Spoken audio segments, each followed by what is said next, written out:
Murugan sir, இருமொழி கொள்கையால் தமிழ்நாடு இளைஞர்கள் தொழில் வாய்ப்புகளை இழக்கின்றாங்க அப்படின்னு கவர்னர் குறிப்பிட்றாரு. இப்போ இது பொலிட்டிக்கலாக நம்ம பார்க்குறதுக்கு முன்னாடி இருமொழி மும்மொழி அப்படின்னு வரும்போது பிற மாநிலங்களை ஒப்பிடும்போது இளைஞர்களுடைய வாய்ப்பு இந்த இருமொழி கொள்கையால் பறிபோகிறது அப்படிங்கிறது ஏற்புடையதாக இருக்கா? அதாவதுங்க, தேசிய கல்விக் கொள்கை என்பது மும்மொழி கொள்கை திட்டம், இருமொழி கொள்கை திட்டம் பற்றி ஒரு ஆர்குமெண்ட் தான் ஓடிக்கிட்டு இருக்கு. சரி, தேசிய கல்விக் கொள்கை பற்றி நம்ம ஓரளவுக்கு ஒரு முழுமையான ஒரு புரிதலுக்கு நம்ம வரணுங்க. தேசிய கல்விக் கொள்கை என்பதே ஒரு திணிப்பு தான். தேசியம் என்பதே இந்தியன் கான்ஸ்டிடியூஷன்ல கிடையாது, யூனியன் ஆஃப் ஸ்டேட் தான். அதாவது பல்வேறு மாநிலங்களின் ஒன்றியம் தான் இந்தியா என்பது. தேசிய கல்விக் கொள்கையை நீங்கள் மாநிலங்களுக்கு நீங்க திணிப்பதே முதல்ல ஒரு திணிப்பு தான். அது ஒன்று. ரெண்டாவது, நீங்க கல்வியை பொதுப்பட்டியலில் கொண்டு வந்துட்டீங்க. பொதுப்பட்டியலில் கொண்டு வந்துட்ட பிறகு ஒரு சட்டம் கொண்டு வந்தீங்க, 1963 அலுவல் மொழிகள் சட்டம். சரி, அலுவல் மொழிகள் சட்டம் பகுதி 3. பகுதி 3ல என்ன சொன்னாங்க? பகுதி 3ல ஒரு மொழி ஆங்கில மொழி, ஒரு மொழி உங்களுடைய தாய்மொழி நீங்கள் எடுத்துக்கொள்ளலாம், இந்தி எடுத்துக்கொள்ளலாம் பரவாயில்லைன்னு சொல்லியாச்சு. சரி, இந்தி என்பது சமஸ்கிருதம் என்பது அலுவல் மொழிகள் 22ல ஒண்ணுதான். சமஸ்கிருதத்துக்கோ இந்திக்கோ எந்த ஒரு முன்னுரிமையோ அல்லது ஸ்பெஷல் கேட்டகரியோ இந்திய அரசியலமைப்பு சட்டத்தில் எந்த சட்டத்திலையும் கொடுக்கல, இந்திய அரசியலமைப்பு சட்டத்தில் எந்த முன்னுரிமை கொடுக்கல. ஒண்ணு. இவ்வாறு இருக்கும்போது நீங்க தொடங்கும் போதே இந்திய அரசியலமைப்பை எதிர்த்து தான் நீங்க மேல வர்றீங்க. இந்த தேசிய கல்விக் கொள்கை என்பதே இந்திய அரசியலமைப்பு சட்டத்தினுடைய 17 கூறுகளை மறுதலித்து அதற்கு மாறாக எழுதப்பட்டிருக்கக்கூடிய தேசிய கல்விக் கொள்கை 17 உட்கூறுகளுக்கு நேர் எதிர் விரோதமானது. அதாவது ஆர்டிகல் 15 இருக்கிறது. சார் திமுக சார் சொல்லுகின்ற போது ஒரு சமஸ்கிருதம் தான் உங்களுடைய எய்ம்னு சொன்னார். சரி, ஏன் மும்மொழி கொள்கையை ஏன் ஆதரிக்கிறாங்க? நாங்க இந்திய ஆதரிக்கல, அவங்க இந்திய ஆதரிக்கல தான். எதை ஆதரிக்கிறார்கள்? இதை சொல்லிட்டு நான் தேசிய கல்விக் கொள்கையை பத்தி நான் தயவு செய்து எனக்கு டைம் கொடுங்க. தேசிய கல்விக் கொள்கையை பற்றி நம்முடைய தமிழக மாணவர்களுக்கு பெற்றோர்களுக்கு சொல்ல வேண்டிய கட்டாயம் இருக்கிறது.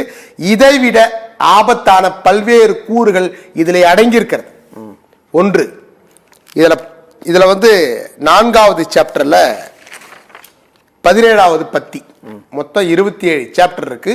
இதுல 4வது சாப்டர்ல 17வது பத்தியில என்ன சொல்றாங்க அதை படிச்சுட்டு நான் மேற்கொண்டு போறேன். நாங்க எதனா ஒரு மொழி படிச்சீங்கன்னு தான் சொல்றோம். ஏழை குழந்தைகள்லாம் படிச்சுக்கலாம். அவங்க ரைட்டிங்ல என்ன சொல்லியிருக்கீங்க அதுதான் எங்களுக்கு முக்கியம். 4வது சாப்டர் 17வது பத்தி. சரி, அப்படியே தான் இருக்கு.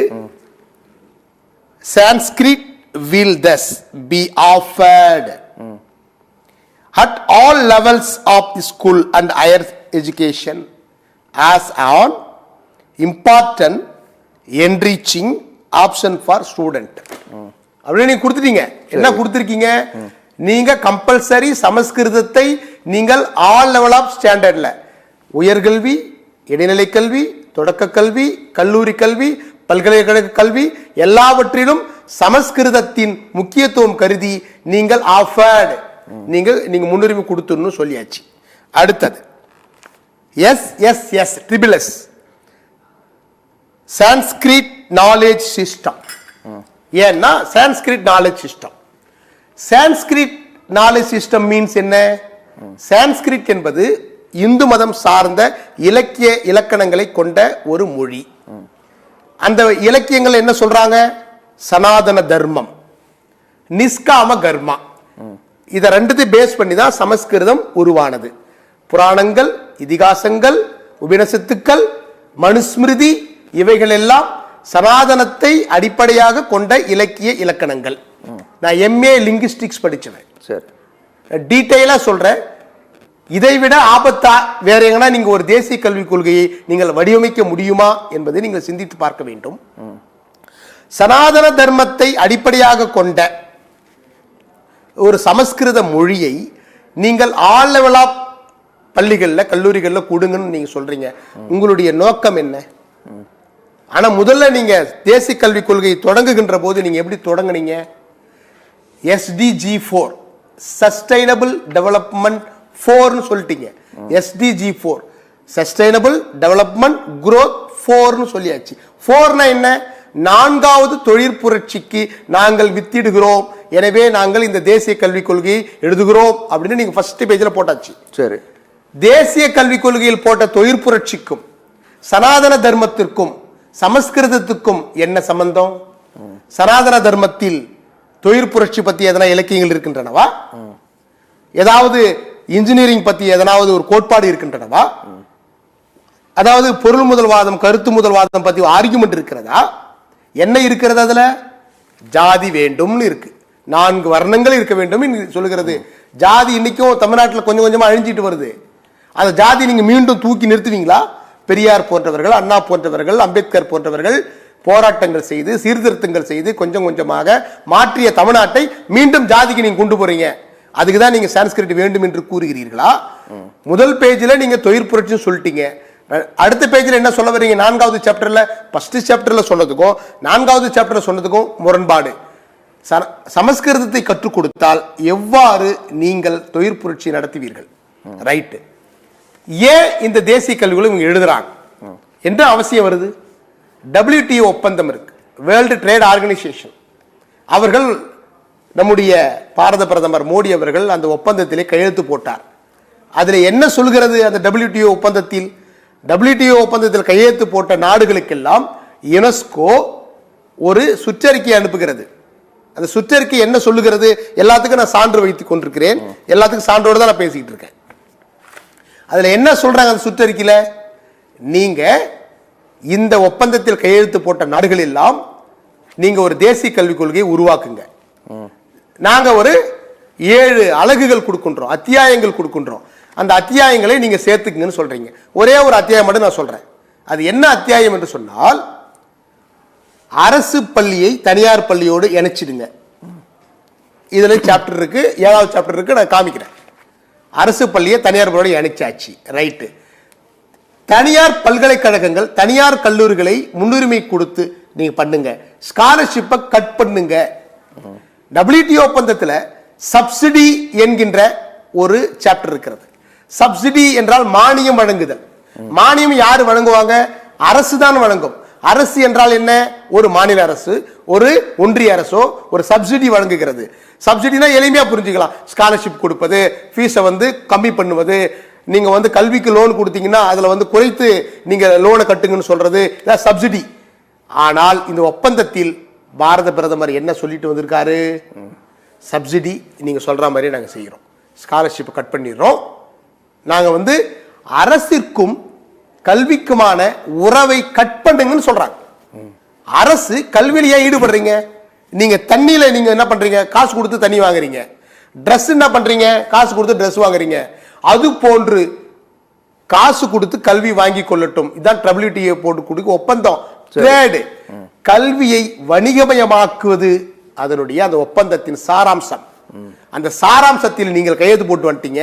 கையெழுத்து போட்டு வந்தது மட்டுமல்லாமல் நீங்க ஏற்கனவே நீங்கள் வைத்திருக்கக்கூடிய கொள்கை கோட்பாடுகளை நீங்கள் இந்த தேசிய கல்விக் கொள்கைகள் அப்படியே இறக்கிருக்கிறீங்க. மாணவர்களுடைய முன்னேற்றம் மட்டும் தடைபடாதுங்க. தாய்மொழி கல்வி, தாய்மொழி கல்விக்கு நாங்க முன்னுரிமை கொடுத்துட்டோம்னு எல்லாம் சொல்லிட்டு இருக்காங்க.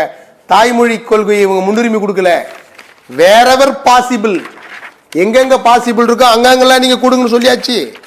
அப்புறம் எங்க நீங்க தாய்மொழியில நீங்க தாய்மொழிக்கு நாங்க முன்னுரிமை கொடுத்தோம் என்று எப்படி கூறுவீர்கள்? வேறெவர் பாசிபிள் நீங்க சொல்லிட்டீங்க. ஏற்கனவே இருக்க ஆர்குமெண்ட்ல 5வது சாப்டர் நான் படிச்சு காமிச்சேன். சரி, நீங்க தாய்மொழிக்கு முன்னுரிமை கொடுக்கல. இன்னொரு ஆர்குமெண்ட் நம்ம பிஜேபி நண்பர் வைத்தார். இன்னொரு ஆர்குமெண்ட்டை ஏழை எளியவர்கள் எல்லாம் அரசு பள்ளியில் இருப்பவர்கள் எல்லாம் வேறு மொழியை படிக்கக்கூடாதா என்று சொன்னார். தமிழக அரசு பள்ளிகளில் 7 பிற மொழிகள் கற்றுத்தரப்படுகின்றன. உருது, தெலுங்கு, கன்னடம் கத்துக்கிட்டு இருக்கான், ஹிந்தி கத்துக்கிட்டு இருக்கான், குஜராத்தி கத்துக்கிட்டு இருக்கான். 7 மொழிகளை தமிழக அரசு பள்ளிகளில், குறிப்பாக அரசு பள்ளிகளில், மாநகராட்சி பள்ளிகளில், சென்னை பள்ளிகளில் கற்றுக் கொடுத்து கொண்டிருக்கிறார்கள். எனவே நினைவில் வைத்துக் கொள்ள வேண்டும். 1. 2வது, மாணவர்களுக்கு மட்டும் இவங்க பிரச்சனை பண்ணல. கல்லூரி மாணவர்கள் என்ன பண்ணாங்க? 3வதுல ஒரு எக்ஸாம், 5வதுல ஒரு எக்ஸாம், 8வதுல ஒரு எக்ஸாம், பப்ளிக் எக்ஸாம் வச்சுட்டீங்க. கல்லூரி மாணவர்களுக்கு என்ட்ரன்ஸ் எழுதிட்டு தான் நீங்க BA சேர முடியும், BSc சேர முடியும். அங்க செக் வச்சிட்டீங்க. 5வது படிச்ச உடனே 6வது சேரும்போது தொழிற்கல்வி சேருங்கன்றீங்க. 6வது படிக்கும்போது வயது 12 என்ன வயசு, என்ன தொழில் செய்வான்? அதுக்கு தான் அவங்க சொல்றாங்க ஆயக்கலைகள் 64 கத்துக் கொடுங்கன்றாங்க. ஆயக்கலைகள் 64 கத்துக்கிட்டா தொழில் புரட்சி வந்துருமா? எனவே பள்ளி கல்லூரிகள்ல இப்படி பண்ணியாச்சு. ஆசிரியர்களுக்கு என்ன பண்ணிருக்கீங்க? ஆசிரியர் நியமனத்தில் நீங்க என்ன செக் வச்சிருக்கீங்க? ஆசிரியர் பதவி உயர்வில் என்ன செக் வச்சிருக்கீங்க? இப்ப 1வது முதல் 8ஆம் வகுப்பு வரைக்கும் எடுக்கக்கூடிய ஆசிரியர்களுக்கு அரசு பள்ளிகளுக்கு டெட் எழுதி தான் நீங்க ஜாபுக்கு வரணும்னு சொல்லிட்டீங்க. இதுல இன்னொரு செக் வச்சிருக்கிறாங்க.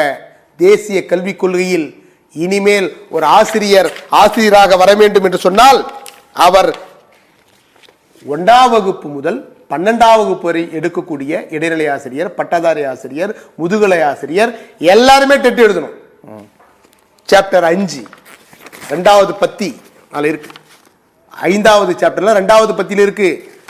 எல்லா நிலைகளிலும் நீங்கள் டெட் எழுதிட்டு தான் நீங்க ஜாபுக்கு வரணும்னு சொல்லிட்டீங்க. ஒண்ணு, தனியார் பள்ளியில் குறைந்த ஊதியத்தில் வாங்கிக்கிட்டு மெட்ரிகுலேஷன்ல ஏதோ வேலை செஞ்சுட்டு இருக்காங்க வாத்தியாருங்க, அதுக்கும் இவங்க வந்து உழ வச்சிருக்காங்க. நீங்க தனியார் பள்ளியில் ஆசிரியராக ஆக வேண்டும் என்று சொன்னாலும் நீங்கள் டெட் எழுதிட்டு தான் போகணும்னு சொல்லிட்டீங்க. சரி சரி. ஒண்ணு, கடைசியா ஒரே ஒரு கருத்து, அதன் பிறகு 2ஆம் சொட்டிலே நான் முழுமையாக பேசுகிறேன்.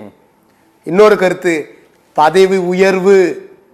நீங்க ப்ரமோஷனுக்கு நீங்க வந்து சிபிடி அப்படின்ற ஒரு எக்ஸாம் எழுதணும். கண்டினியூஸ் ப்ரொஃபஷனல் டெவலப்மெண்ட் அப்படின்னு ஒரு எக்ஸாம் வைக்கிறாங்க. சிபிடி 5வது சாப்டர்ல இருக்கு. நீங்க அது ஒரு வருஷமும் நீங்க எக்ஸாம் எழுதினாதான் ஆசிரியர்களுக்கு நீங்க பதவி உயர்வு கொடுக்க முடியும் அப்படின்ற ஒரு பெரிய இடியை தமிழக ஆசிரியர்களுக்கு, இந்திய ஆசிரியர்களுக்கு, முதுகலை ஆசிரியருக்கு, பட்டதாரி ஆசிரியர்களுக்கு, ஆசிரியர் பயிற்றுவர்களுக்கு, இடைநிலை ஆசிரியர்களுக்கு ஒரு பெரிய இடியை இந்த தேசிய கல்விக் கொள்கையானது இறக்கி இருக்கிறது. எனவே அனைத்து அம்சங்களிலும் அவர்கள் தேசிய கல்விக் கொள்கை என்கின்ற பெயரால் மக்கள் விரோத, மாணவர் விரோத ஒரு போக்குகளை கடைபிடித்திருக்கிறார்கள். நான் முன்பு கூறியது போன்று 17 வகையான அரசியலமைப்புக்கு எதிராக, கூறுகளுக்கு எதிரான ஒரு இந்த அம்சத்தை முழுமையாக நாங்கள் எதிர்க்கின்றோம். அதாவது இந்திய அரசியலமைப்போடு சொல்லி நான் முடிச்சிடுறேன். ஆர்டிகல் 28ல பொது நிறுவனங்கள்ல மத போதனை கூடாதுன்னு சொல்றாங்க. இவங்க மத போதனையை சொல்றாங்க. 1. 2வது ஆர்டிகல் 46 SC/STக்கு கல்வி கொடுக்கணுன்றாங்க. அந்த SC/ST கல்வியை இவர்கள் உறுதிப்படுத்தவில்லை. 1. 2வது ஆர்டிகல் 350 சிறுபான்மையினருக்கு சிறப்புரிமை கொடுத்து கல்வி கொடுக்கணும், அவங்களுடைய மொழியில கற்றுக் கொடுக்கணும்னு சொல்றாங்க. இது போன்ற ஆர்டிகல் 15 பிறப்பின் அடிப்படையில் யாருக்கும் ஜாதி பேதம் பார்க்கக்கூடாது என்று இந்திய அரசியலமைப்பு ஆர்டிகல் 15 உறுதிப்படுத்தியிருக்கிறது. எனவே இது போன்ற இந்திய அரசியலமைப்பு கூறுகளுக்கு எதிராக இருக்கக்கூடிய கூறுகளை நான் எதிர்க்கின்றேன். எனவே இந்திய அரசியலமைப்புக்கு எதிரான இந்த கூறுகளை எல்லாம் அவர்கள் எடுத்துவிட்டு ஒரு புதிய தேசிய கல்விக் கொள்கையை கொடுக்கட்டும். ஏற்றுக்கொள்ளலாமா வேண்டாமா என்று தமிழக மக்கள் முடிவு செய்து கொள்வார்கள். எல்லாவற்றுக்கும் மேலானது இந்திய அரசியலமைப்பு, அதற்கு மேல் ஒன்றும் கிடையாது. நன்றி, வணக்கம்.